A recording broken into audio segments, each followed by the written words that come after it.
All right. Hello, everyone. My name is Justin Villery with the Committee of 70. Happy Election Day. You've got about 3.5 hours to go vote. And our final Studio C70 for the day is with Matt Rader, President of the Pennsylvania Horticultural Society. And he's going to join us to talk about clean and green initiatives in Philadelphia and how voters can think about these as they go to the polls, both in the primary and then in the general in November. So, Matt, thank you for being here. Appreciate it.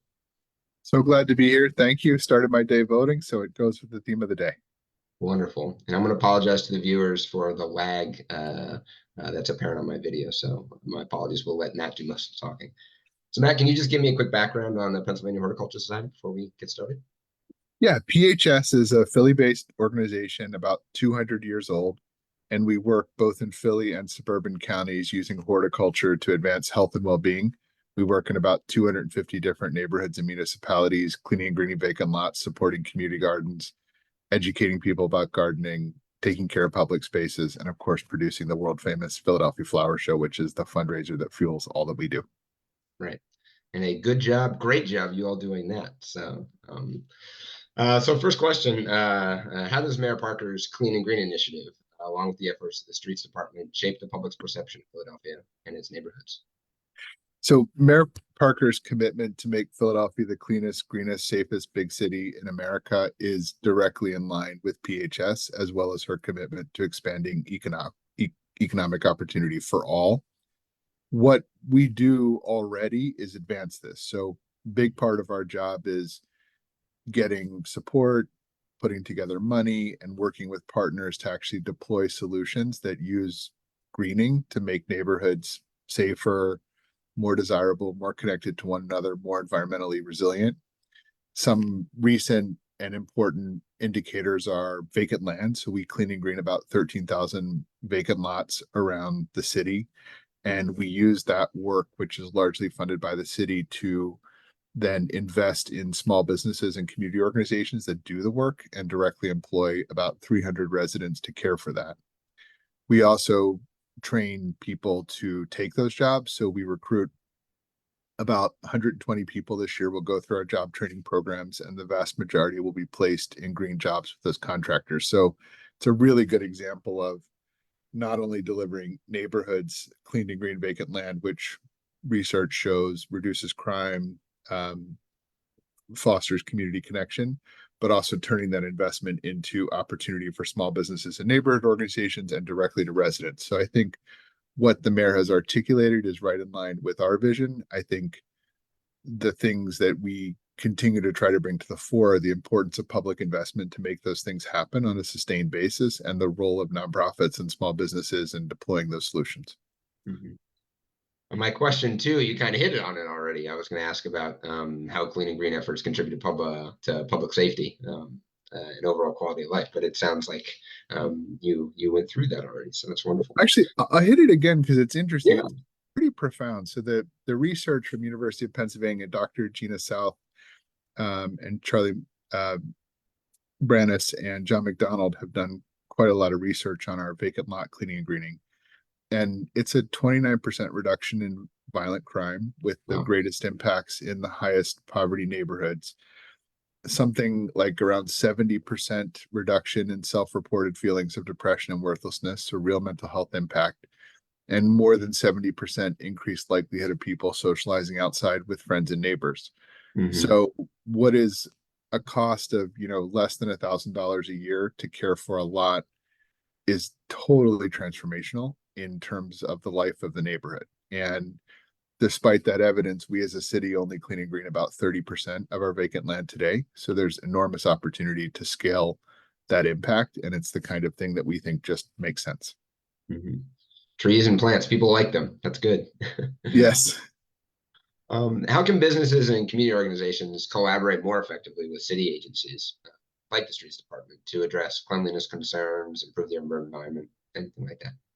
So speaking as an organization, something I feel like is a civic responsibility is to always share what you can do with your resources and capabilities to help advance common civic goals. So we are constantly on the lookout for opportunities to scale cleaning and greening solutions, uh, in line with strategies articulated by the mayor and council and other elected officials, and being vocal about that, right? If you're going home at night and sitting down and saying, I could be doing XYZ, but nobody's asked me, well, I would say it's incumbent on you to share those opportunities and ideas, because making a great city and a great region that's a wonderful place to live and economically thriving in an equitable way is shared work. So stepping up and sharing. I also think articulating the value of things like what PHS does to your business and your community organization, and making sure that your council people, mayor, state elected officials, federal, are aware that you rely on these things and you value them is critical. Don't assume that any public service that you value is understood to be valuable, and certainly not understood how it comes to be. And the more that you articulate that, the better. That's fantastic. Can you talk a little about data-driven approaches and community engagement efforts, how those can be utilized to enhance the Clean and Green Initiative? Completely. So everything PHS does is done very much in partnership with residents. And we don't do any work in a neighborhood that's not in support of resident aspirations. So a really good example is in Nicetown and Tioga in North Philadelphia, where we used data to basically say, to determine that these were neighborhoods where greening had opportunities to help address economic and safety and environmental factors. And we approached neighborhood organizations in a very open way and said, we believe that we could do something that would be helpful to you. And we talked about what we had done in other neighborhoods, but we don't do it unless you decide that you want to do it. And over time, we formed a green team, which was a group of residents that worked together to craft a vision for how they wanted to change quality of life. And then we mapped to that greening solutions that would help achieve that. We lent our capacity to raise the money and awareness needed to do that work. And we even put staff under community organizations there. But at all times, the community is in leadership position, and we're bringing our capacity to play to try to assist them in achieving their objectives. And I think that model can be replicated in almost all nonprofit and public service situations, and it builds deep trust, and it also makes the solutions much more effective because they're being customized based on local need and local interest. The trick in this world is work that's funded by grants, which is very common in the nonprofit space, often have a timeline. And these kind of effective community relationships require long timelines and recurring support. And so it is always a tricky puzzle to match the kind of work that leads to community results to the funding sources. And for us, the benefit of having the flower show and a membership that backs us helps us a lot to be there as a long-term partner to communities. Nice, excellent. As we go to the polls today, it seems like a lot of the dynamics at play will be around funding, right? State and federal funding, and how those influence these efforts. In light of your experience advocating for environmental policies, how do those dynamics play out on the It's state? certainly it's certainly funding. I think it's also imagination and mindset. So working, as you think about your relationships with officials at all levels and philanthropy, um, if you're somebody who values solutions like clean and green trees and sees them as an integral part of high quality of life and future competitiveness in Philadelphia and Pennsylvania, make that clear and try to seek out people who also have that vision. Because I think that uh, while channeling money toward the initiatives is definitely an important path to make things happen, it's even more important that at the core, you're aligned with people who share your imagination of what a successful and thriving future looks like, because that will cause many good things to cascade beyond just funding. Those were all the questions I had for you. Was there anything that I should have asked you that I didn't that's important for folks to know on primary election day today?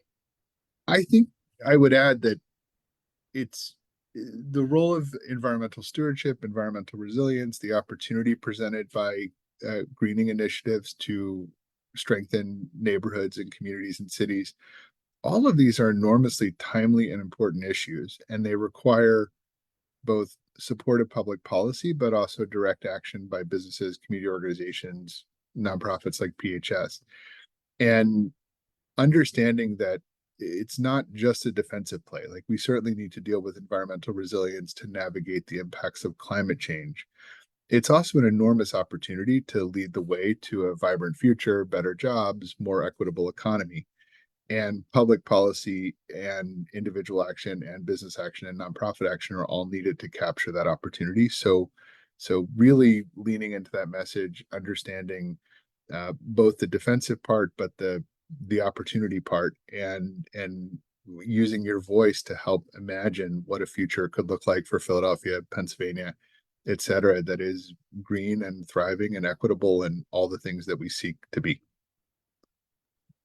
Well, that's all wonderful. Thank you very much for joining us today. Really appreciate your time. I'm sure you're quite busy. For those watching, make sure you get out and vote, and we'll be excited to connect with you. And thank you very much, Matt. Appreciate it. Thank you, Justin. Take care. Bye bye. You too. Bye.